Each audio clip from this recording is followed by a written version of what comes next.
I'll tell you that story. Built over 500 miles of border wall and ended the insanity of catch and release. As your president, I made America energy independent for the first time in 72 years. When I left office, America was a net exporter of energy for the first time in our country's history. As your president, I negotiated free and fair trade deals with Canada, Mexico, Japan, all over Europe, and China. We had the worst trade deals ever, and we turned them into some of the greatest trade deals ever made. I'm the only president in history to stand up to China and their one-sided and unfair trade practices, and I taxed them and I tariffed them beyond any levels that anybody thought was possible. And you know what? President Xi liked me and respected me, and I liked and respected him. We got along great. We got along great. Until COVID came, and then it was a whole different ballgame. But we had a very good relationship. As your president, I kept my promise and chose Supreme Court justices on the list I gave to the country before the 2016 election. I gave a list of great, brilliant, conservative justices.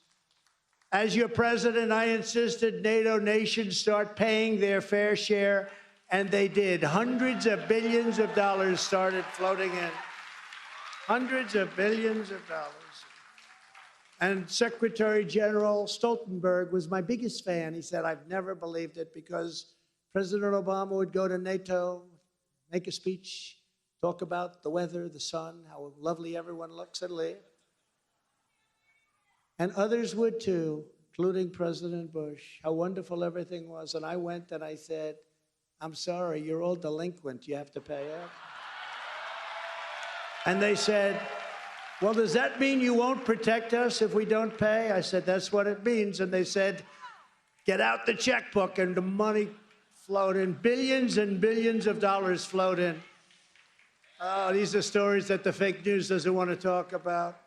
I also warned NATO about the danger of Russia, and look at the consequences. On foreign policy, the world rightly had a healthy fear that as president, I would stand strong for American priorities. You remember, though, when so many people in the Democrat Party and during the debates said he's going to get us into the Third World War with Trump.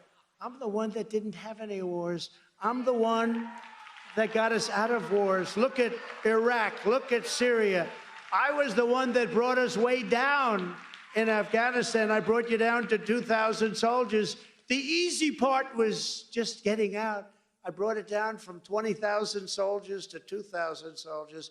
The easy part was for Biden to just get them out, let the soldiers stay, the remaining soldiers, and take care of everything. It's called Soldiers Outlast. I went to a child who was 5 years old. You've heard me say this. I said, let me ask you a question. I gave him the whole story. Would you take the soldiers out first, or would you take them out last?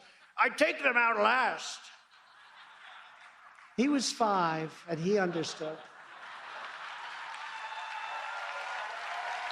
They understood any hostile actions would be met with swift and severe consequence.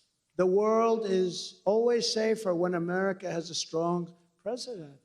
America has to be strong, and it needs strong leadership. And you see what happens when you have bad, weak, or incompetent leadership.